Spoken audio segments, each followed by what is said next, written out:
जय श्री राम जी की, जय हनुमान बाबा की। और आपका मैं फिर से स्वागत करता हूँ संपूर्ण ज्ञान चैनल में। और आज हम पढ़ने जा रहे हैं शब्द अर्थ सहित माँ ज्वाला देवी चालीसा के बारे में। अब देखिए, इस चालीसा शुरू करने से पहले बता दूँ मैं आपको कि जो माँ ज्वाला देवी का जो यहाँ मंदिर है, यह हिमाचल प्रदेश में है और कांगड़ा ज़िले में है। और कांगड़ा ज़िले में एक जगह है ज्वालामुखी, जहाँ पर माँ का मंदिर है, इसलिए माँ को ज्वाला देवी भी कहा जाता है। या ये कहिए कि वहाँ पर चूँकि ज्वाला जलती रहती है, इसलिए जगह का नाम पड़ गया है ज्वालामुखी, ऐसा भी हम कह सकते हैं। तो चलिए शुरू करते हैं, आइए आज माँ की चालीसा और समझते हैं इसका एक एक शब्द का अर्थ। देखिए, शुरुआत होती है यहाँ पर दोहे में, शक्तिपीठ माँ ज्वालपा, मतलब शक्ति पीठ है माँ ज्वालपा। देखिए, शक्ति पीठ का अर्थ होता है कि जहाँ जहाँ पर सती माँ के अंग गिरे थे, जब विष्णु जी ने अंग काट दिए थे, तो जहाँ जहाँ उनके अंग गिरे थे तो वहीं पर शक्तिपीठ माना गया है। और जो जहाँ पे हम बात करते हैं ज्वाला देवी की, तो यहाँ पर ये माना गया है कि यहाँ पर माता सती की जिह्वा या जीभ गिरी थी, ऐसा कुछ कहा जाता है पुराणों में। तो देखिए, इसलिए कहा गया है कि शक्तिपीठ है माँ ज्वालपा। तो शक्तिपीठ का अर्थ तो स्पष्ट हो गया है, क्योंकि माँ की जीभ गिरी थी, सती माँ की जीभ गिरी थी, तो शक्तिपीठ है, इसलिए माँ आप ज्वालपा।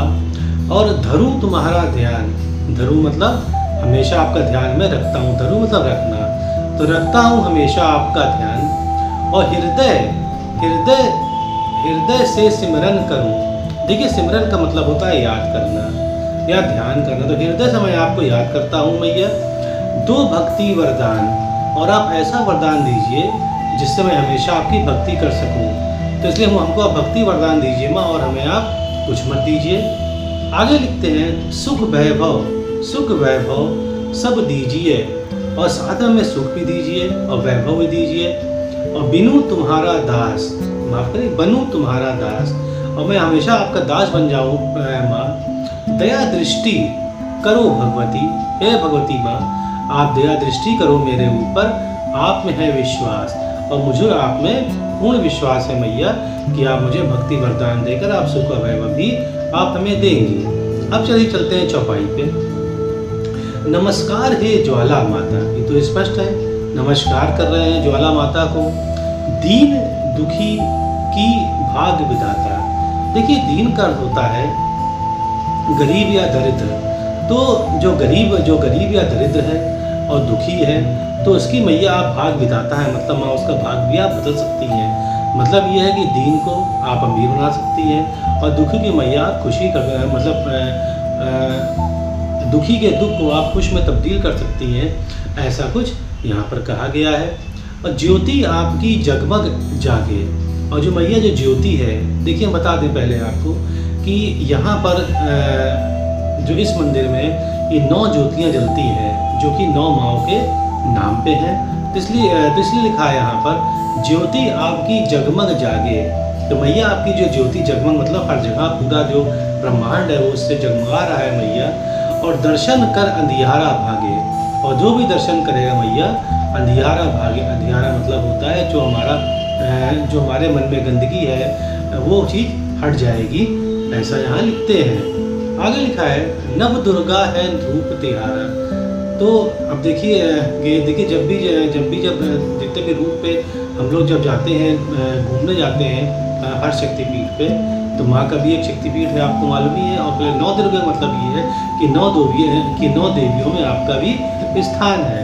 तो नव दुर्गा है रूप तिहारा, और नव दुर्गा मैया आपका रूप है, तिहारा मतलब माँ का। और लिखते हैं, 14 भवन में 2 उजियारा, और आप 14 भवन में उजियारा दीजिए। अब देखिए, 14 भवन का अर्थ क्या है, अभी आपको छोटा सा बता दे रहे हैं, इस पे वीडियो भी बनाएंगे 14 भवन पे। देखिए, ऐसा है, वैसे कहा जाता है कि पृथ्वी लोक है, स्वर्ग है, नरक है, तो 3 भवन हो गए। पर पुराणों में देखिए इस प्रकार के 14 भवन भी कहे गए हैं, जिसमें पाताल भी आता है, अतल भी आता है। ऐसे 14 भवन मतलब ऐसी 14 जगह बताई गई हैं जहाँ पर लोग रहते हैं। जैसे पृथ्वी लोक पे मनुष्य रहते हैं, स्वर्ग लोक में देवता रहते हैं, इसी प्रकार से, और पाताल लोक में नाग लोग रहते हैं। तो इसी प्रकार से 14 भवन मतलब 14 जगह पर 14 जगह पर लोग वास करते हैं, इसलिए 14 भवन कहा गया है। तो 14 भवन में 2 उजियारा। तो मैया आपकी कृपा ऐसी है कि आप जितने भी भवन 14 भवन हैं या जितनी भी 14 जगह जिसमें प्राणी विशेष रहते हैं उसमें मैया उजियारा करिए और उनके अज्ञानता रूप अंधेरे को आप खत्म करिए। फिर कहते हैं ब्रह्मा विष्णु शंकर द्वारे, और ब्रह्मा विष्णु शंकर द्वारे हैं मैया आपके, मतलब आपके द्वार पे हैं, रहते हैं। जय माँ सभी उच्चारे। और माँ आपका ये हाल है कि आपका इतना नाम है मैया कि जो ब्रह्मा विष्णु महेश भी हैं वो भी आपका नाम उच्चारते हैं, वो भी आपका नाम हमेशा लेते रहते हैं। ऊंचे पर्वत धाम तिहारा। अब देखिए जो ऊंचे पर्वत पर माँ का धाम है, इसलिए लिखा है ऊंचे पर्वत धाम तिहारा। और मंदिर जग में सबसे न्यारा। और भैया आपका जो मंदिर है वो जग में सबसे प्यारा है, न्यारा है। ऐसा कोई मंदिर नहीं मैया आपके जैसा। और लक्ष्मी काली लक्ष्मी सरस्वती माँ, और काली लक्ष्मी सरस्वती माँ एक रूप हो पार्वती माँ, और पार्वती माँ के ही आप रूप है मैया। और काली लक्ष्मी सरस्वती माँ इसलिए लिखा है क्योंकि जो वहाँ पर 9 ज्वालाएँ जलती हैं उसमें काली भी है, लक्ष्मी माँ भी, सरस्वती माँ भी है, पर एक रूप है पार्वती माँ, मतलब पार्वती जी का एक ही रूप, मतलब पार्वती की ही आप मैया रूप हैं। और रिद्धि सिद्धि चमन डुलाए। अब देखिए इसलिए लिखा है रिद्धि सिद्धि जो कि पत्नियां हैं गणेश जी की, तो चमन डुलाती हैं मतलब हवा भी करती हैं। और आ गणेश जी मंगल गावे, और गणेश जी मंगल आपका गाते हैं। तो देखिए जहाँ गणेश जी होंगे वहाँ पर रिद्धि सिद्धि भी होंगी, इसीलिए कहा है कि रिद्धि सिद्धि चमन डुलावे आ गणेश जी मंगल गावे। मंगल गावे मतलब कि आपके लिए मंगल गीत गाते हैं कि माँ कितनी महान है, ऐसा कुछ लिखते हैं यहाँ पर। अब देखिए लिखते हैं कि गौरी कुंड में आन ना हो, वही गौरी कुंड है उसमें मैं नहाता हूँ मैया, आन ना हो मन का सारा मैल मिटाऊँ, और मैं अपना सब मैल मिटा सकूँ, मैं जितना मेरे मन में गंदगी है मैया मैं वहाँ सब खत्म कर देता हूँ आपके द्वारे पर आके। और फिर लिखते हैं गोरख डिब्बी दर्शन पाऊँ। अब देखिए वहाँ पर देखिए गोरख डिब्बी है क्या। देखिए गोरख डिब्बी वहाँ पर ये है कि जो माँ के मंदिर के ही बगल में वहाँ पर एक स्थान है जो जिसमें बिल्कुल गरम पानी मतलब खौलता पानी रहता है, और जैसे ही आप हाथ से मारेंगे तो पानी बिल्कुल ठंडा लगेगा आपको। और ये इसलिए मतलब इसकी पौराणिक कथा ये है कि जो गोरखनाथ बाबा थे, जो गोरखनाथ जी थे वो बहुत बड़े भक्त थे मैया के, हमेशा मैया से बात करते रहते थे। और यहाँ पर ये भी कहा जाता है कि एक बार उन्होंने कहा कि माँ मैं भिक्षा लेकर आता हूँ, तब तक आप आग जलाती रहिएगा। और तो माँ ने ये अग्नि जला दी जो जैसा कहा गया है पुराणों में। तो पर गोरखनाथ आज तक लौट के नहीं आए वहाँ पर। तो ये भी माना जाता है कि जब सतयुग फिर से आए कलयुग के बाद तब ये गोरखनाथ आएंगे। तो गोरख डिब्बी वहाँ पर एक पानी का एक मतलब जो उबलते हुए पानी का एक जगह है जहाँ पर अगर आप हाथ से ऐसे मारेंगे तो ठंडा पानी निकलेगा, ऐसी वहाँ के लिए लिखा है, ऐसी महिमा है, इसलिए वहाँ लिखा है गोरख डिब्बी दर्शन पाऊँ और बाबा बालक नाथ मनाऊँ। अब देखिए बाबा बालक नाथ कौन थे। देखिए जो बाबा बालक नाथ ये भी माना गया है कि ये भी अवतार थे भगवान के। और इनका मंदिर भी वहाँ से 88 किलोमीटर दूर है जहाँ ज्वालेश्वरी लिखा है कि वहीं मैं बाबा बालक नाथ मनाऊँ, इसलिए यहाँ लिखते हैं। और आपकी लीला अमर कहानी, और मैया आपकी लीला ऐसी है जिसकी कहानियाँ अमर हो जाती हैं, हर कोई जानता है वहाँ आपके बारे में। और वर्णन कैसे करे ये प्राणी, और कैसे वर्णन करेगा कोई प्राणी ये किसी को मालूम नहीं है। मतलब मैया आपकी महिमा इतनी अपरंपार है कि कोई आदमी उसका वर्णन नहीं कर सकता है। अगर वर्णन करेगा थोड़ा बहुत करेगा पर वो पूरा वर्णन नहीं कर सकता है। आगे देखिए लिखते हैं कि राजा दक्ष ने यज्ञ रचाया। देखिए अब यहाँ पर वही कहानी आ गई जो सती माँ वाली थी, क्योंकि हमने बताया शुरू में कि सती माँ की जो जीभा गिरी थी या जीभ गिरी थी यहाँ पर, तो वही यहाँ बता रहे हैं कि राजा दक्ष ने यज्ञ रचाया। कि राजा दक्ष जो सती माँ के पिता थे उन्होंने यज्ञ रचाया था। कंखल हरिद्वार सजाया। अब देखिए कंखल हरिद्वार है क्या, हरिद्वार सभी जानते हैं। तो हरिद्वार जो मेन शहर है उससे लगा हुआ एक कंखल नाम का छोटा सा कस्बा है। तो कंखल जो कस्बा है वहाँ पर एक मंदिर है दक्ष का, और ये माना जाता है कि जहाँ मंदिर बना है वहीं पर दक्ष ने यज्ञ करवाया था। तो इसीलिए लिखा है वहाँ पर कंकल हरिद्वार सजाया। कंकल मतलब अपने इन्होंने जो टाउन सजाया और हरिद्वार ही पूरा सजा दिया था उन्होंने, और शंकर का अपमान कराया। और शंकर जी का अपमान क्यों हुआ? क्योंकि उन्होंने शंकर जी को बुलाया नहीं था, इसलिए लिखा है शंकर का अपमान कराया और पार्वती ने क्रोध दिखाया। अब देखिए, चूंकि पार्वती तो बाद में माँ का रूप आया था, तो पहले सती यहाँ पर थी, तो यहाँ सती माँ को पार्वती लिखा गया है। तो पार्वती माँ ने क्रोध दिखाया कि मेरे पति को क्यों ना बुलाया, कि जो सती माँ ने कहा कि मेरे पति को क्यों नहीं बुलाया गया है, और सारा यज्ञ विध्वंस कराया। और पूरा यज्ञ जो था वो विध्वंस मतलब उन्होंने मतलब एक तरह से खत्म कर दिया है, बर्बाद कर दिया। तो सारा यज्ञ विध्वंस कराया और कूद गई माँ कुंड में जाकर। और जो सती माँ थी वो जाके कुंड में कूद गई, जाके हवन कुंड में कूद गई जाके, और शिव भोले से ध्यान लगाकर। और जब वो कूदी है तो उन्होंने पहले शिव जी का ध्यान किया था, तो शिव भोले का ध्यान लगाकर वो उसमें अग्निकुंड में कूद गई। अब जब शिव जी को मालूम पड़ा कि सती माँ बिल्कुल मतलब कूद गई है, तो उन्होंने ये क्या किया कि गौरी का शव कंधे रखकर, तो गौरी मैया मतलब सीता माफ करिएगा कि सती माँ का उन्होंने शव रख दिया कंधे पर रखकर, और चले नाथ जी बहुत क्रोध कर। उनको बहुत क्रोध से वो चल पड़े। तो यहाँ बहुत क्रोध से शिव जी चल पड़े, उनका शव रखकर कंधे पर। और फिर विष्णु जी सब जान के माया। और विष्णु जी को लगा कि अगर इनको शिव जी का अगर शव अलग नहीं किया गया शिव जी से, माफ करिएगा सती जी का अगर शव अलग नहीं किया गया शिव जी से, तो यहाँ तो प्रलय हो जाएगी। तो उन्होंने क्या किया, वही लिखा है यहाँ पर कि विष्णु जी सब जान के माया। विष्णु जी को मालूम था क्या करना है, उनको सब मालूम था, तो चक्र चलाकर बोझ उठाया। तो जो बोझ था सती माँ के जो शरीर का, उन्होंने चक्र से काट दिया, और 51 और कहीं 52 लिखा गया है कि 52 हिस्सों में कट गया उनका शरीर, जहाँ जहाँ गिरे वो शक्तिपीठ बन गया। इसी लिखा है चक्र चलाकर बोझ हटाया। तो उन्होंने चक्र चलाकर उन्होंने बोझ हटा लिया। जी सब जान के माया। अब विष्णु भी समझ गया कि अगर सती माँ का अगर ये हमने शरीर नहीं उठाया शिव जी कंधे से तो प्रलय हो जाएगा, तो इसलिए चक्र चलाकर बोझ हटाया। तो उन्होंने चक्र चलाया और उन्होंने सती माँ के 51 हिस्सों में उनका शरीर काट दिया सती माँ का, और तो बोझ हट गया शिव जी कंधे पर। अंग गिरे जा पर्वत ऊपर, और जो अंग गिरा उनका पर्वत ऊपर, मतलब हर जगह अंग गिर गए तो यहाँ पर अंग क्या गिर गया, यहाँ पर अंग गिरा माँ का कौन सा, जीभ वाला है। तो जीभ यहाँ गिरी माँ की, जहाँ पर ज्वाला देवी है, ज्वाला देवी माँ है, और बन गए माँ के मंदिर उसके ऊपर। जहाँ पर जीभ गिरी थी सती माँ की, वहाँ पर मंदिर तुरंत बना दिया गया। ऐसा यहाँ पर लिखते हैं। फिर लिखते हैं कि 52 है शुभ दर्शन माँ के। अभी कहते हैं कि जो सती माँ के जो शरीर के टुकड़े थे वो 52 टुकड़े किए गए हैं, तो इसलिए 52 शक्तिपीठ हैं, पर कहीं कहीं 51 शक्तिपीठ भी कहा जाता है। पर यहाँ लिखा है कि 52 है शुभ दर्शन माँ के, मतलब जो माँ के जहाँ 52 अंग गिरे हैं तो वहाँ पर 52 शक्तिपीठ बन गई हैं, जिन्हें पूजते हैं हम जाकर, और जिनके हम जाकर हमेशा पूजा करते हैं मैया की। और यहाँ लिखा है जिम्भा गिरी कांगड़े ऊपर। अब देखिए स्पष्ट हो गया। तो जहाँ कांगड़ा गिरा है वहाँ पर जो वहाँ पर